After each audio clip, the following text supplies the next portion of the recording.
नोंनि खोथाखौ सैथो सानबायनो आंनि खोथाखौसो नंखाय सानबायनो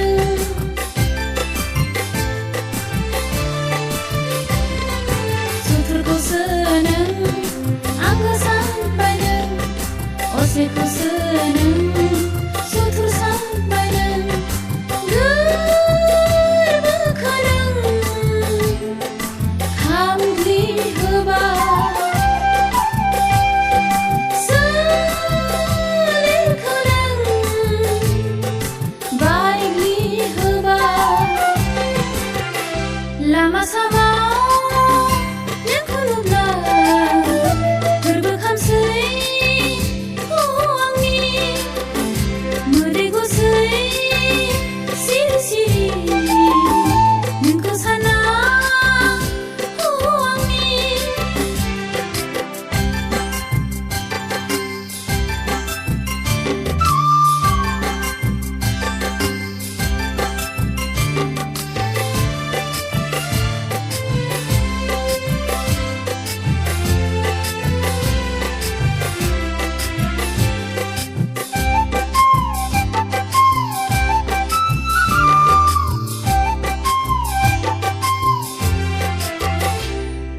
बालाहामा बायदि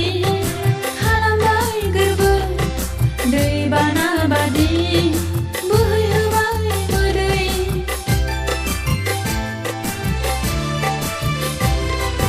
अननायनि दौले